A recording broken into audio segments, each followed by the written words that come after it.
Hi friends, welcome back to our channel. இன்னைக்கு நம்ம சேனல்ல என்னோட ஃபர்ஸ்ட் இஃப்தார் vlog தான் பார்க்க போறீங்க. ஃபர்ஸ்ட் இஃப்தாருக்கு chicken cutlet, bread pizza and fruit custard செஞ்சிருந்தேன். அதோட ரெசிபியை இதில் ஷேர் பண்ணியிருக்கேன். ஸ்கிப் பண்ணாமல் வீடியோவை பாருங்கள். இது வரைக்கும் நம்மளோட சேனலை நீங்கள் சப்ஸ்கிரைப் பண்ணலனா மறக்காமல் சப்ஸ்கிரைப் பண்ணிடுங்க. சிக்கன் கட்லெட் செய்கிறதுக்கு finely chopped onion, 1 cup bread crumbs, cheese, 1 egg and chicken 250 grams நல்லா மின்ஸ் பண்ணி எடுத்திருக்கேன். ஸ்பைசஸில் chilli flakes, turmeric powder, cumin powder, garam masala powder, ginger garlic paste and salt எடுத்திருக்கேன்.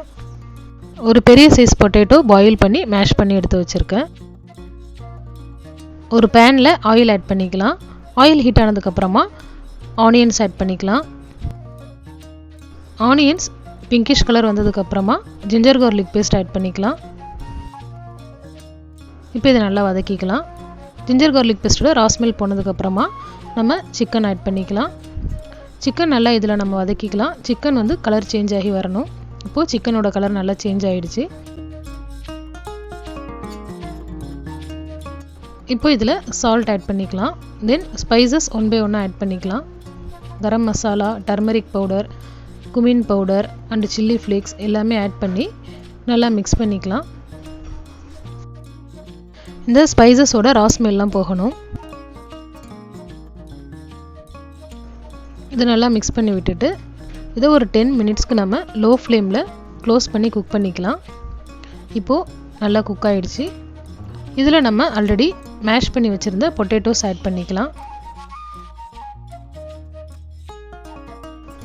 பொட்டேட்டோஸ் ஆட் பண்ணதுக்கப்புறமா நல்லா மிக்ஸ் பண்ணிக்கலாம். அவ்வளோதான், கட்லெட் பேஸ் ரெடி ஆகிடுச்சு. இப்போ ஒரு பிளேட்டில் பிரெட் க்ரம்ஸ் எடுத்து வச்சுக்கலாம். அண்ட் ஒரு பவுலில் எக்கு பிரேக் பண்ணி ஆட் பண்ணிவிட்டு கொஞ்சமாக சால்ட் ஆட் பண்ணி பீட் பண்ணிக்கலாம். இப்போ நம்ம ரெடி பண்ணி வச்சுருக்கிற கட்லெட் பேஸை சின்ன சின்ன பால்ஸாக உருட்டிக்கலாம். இதில் நான் சென்டரில் கொஞ்சமாக சீஸ் ஆட் பண்ணிக்கிறேன். இது ஆப்ஷனல் தான், இது நீங்கள் ஸ்கிப் பண்ணுறதா கூட பண்ணிக்கலாம். இப்போ இதை நல்லா ஃப்ளாட்டாக ஒரு வடை ஷேப்பில் தட்டிக்கலாம். இப்போ நம்மளோட கட்லெட் பேட்டிஸ் ரெடி ஆகிடுச்சு. இப்போ இந்த பேட்டிஸை எக்கில் டிப் பண்ணிக்கலாம். அதுக்கப்புறமா பிரெட் க்ரம்ஸில் டஸ்ட் பண்ணிக்கலாம். அவ்வளோதான், கட்லெட் ரெடி ஆகிடுச்சு. இதை நம்ம இப்போ ஃப்ரை பண்ணி எடுத்துக்கலாம். ஒரு பேனில் ஆயில் ஆட் பண்ணிவிட்டு ஆயில் ஹீட் ஆனதுக்கப்புறமா ரெடி பண்ணியிருக்கிற எல்லா கட்லெட்ஸுமே 1 by 1 ஃப்ரை பண்ணி எடுத்துக்கோங்க. டபுள் சைடும் கோல்டன் ப்ரௌன் கலர் ஃப்ரை பண்ணி எடுத்துக்கோங்க. அவ்வளோதான், கட்லெட் சூப்பராக ரெடி ஆகிடுச்சு.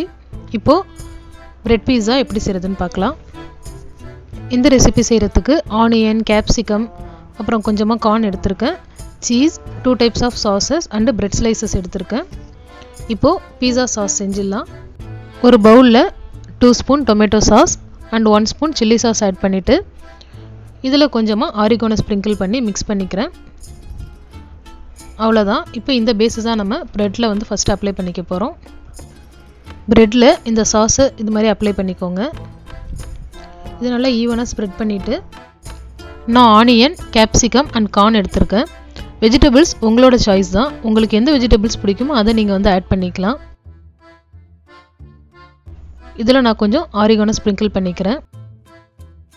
ஃபைனலாக சீஸ் ஆட் பண்ணிக்கலாம். இப்போ இதை நம்ம ஒரு பேனில் டோஸ்ட் பண்ணி எடுத்துக்கலாம். பேனில் கொஞ்சமாக பட்டர் அப்ளை பண்ணியிருக்கேன். இப்போ ரெடி பண்ணியிருக்கிற எல்லா ப்ரெட்டையுமே 1 by 1 பேனில் வச்சுட்டு இதை ஒரு லிட் போட்டு ஒரு 5 to 10 மினிட்ஸ் நம்ம ஸ்லோ ஃப்ளேமில் வச்சு எடுத்துக்கலாம். சீஸ்லாம் மெல்ட் ஆகி ரெடி ஆகிடுச்சு பாருங்கள். பீஸா ரெடி ஆகிடுச்சு. இப்போது கஸ்டர்ட் புட்டிங் செய்கிறதுக்கு திக்காக ஒரு 1/2 லிட்டர் மில்கை நான் ஒரு பாத்திரத்தில் பாயில் பண்ணிக்கிறேன். நான் 500 ml மில்க் எடுத்திருந்தேன். இந்த மில்க் நல்லா பாயில் ஆகி ஒரு 250 mlக்கு ரெடியூஸ் ஆனதுக்கப்புறமா இதில் நான் சுகர் ஆட் பண்ணிக்கிறேன். இப்போது சுகர் நல்லா மெல்ட் ஆகட்டும். சுகர் மெல்ட் ஆகிடுச்சு. ஒரு பவுலில் 2 ஸ்பூன் கஸ்டர்ட் பவுடர், கொஞ்சமாக மில்க் ஆட் பண்ணி லம்ப்ஸ் இல்லாமல் நல்லா மிக்ஸ் பண்ணிக்கலாம். நான் வெனிலா ஃப்ளேவர் கஸ்டர்ட் எடுத்திருக்கேன். இப்போது இதை நான் மில்கில் ஆட் பண்ணிக்கிறேன். மில்கில் ஆட் பண்ண உடனே நமக்கு மில்க் இன்னும் நல்லா திக்காகும். அவ்வளோதான், நல்ல கன்சிஸ்டன்சி கரெக்டாக வந்துடுச்சு. இப்போது கஸ்டர்ட் ரெடி ஆகிடுச்சு. நமக்கு இதை ரெஃப்ரிஜிரேட்டரில் வச்சு கொஞ்சம் சில் பண்ணிக்கலாம். இப்போது ஃப்ரூட் கஸ்டர்ட் ரெடி பண்ணிடலாம்.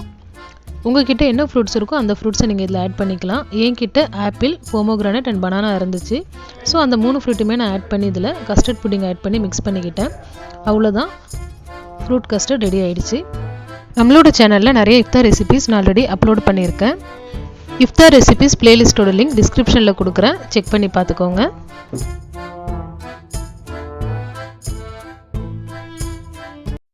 That's all for today's video. இந்த வீடியோ உங்களுக்கு பிடிச்சிருக்கும் அப்படின்னு நினைக்கிறேன். இந்த வீடியோ பிடிச்சிருந்தா லைக் பண்ணுங்கள், உங்களோட ஃப்ரெண்ட்ஸ் அண்ட் ஃபேமிலிக்கு மறக்காமல் ஷேர் பண்ணுங்கள். இது மாதிரி சிம்பிளான ரெசிபீஸ் அண்ட் இன்ட்ரெஸ்டிங் vlogsக்கு என்னோட சேனலை சப்ஸ்கிரைப் பண்ணுங்கள் அண்ட் கூடவே இருக்கிற பெல் சிம்பிளையும் ப்ரெஸ் பண்ணுங்கள். அப்போ தான் என்னோட ஒவ்வொரு வீடியோக்கான நோட்டிஃபிகேஷனும் உங்களுக்கு குயிக்காக ரீச் ஆகும். தேங்க்ஸ் ஃபார் வாட்சிங்.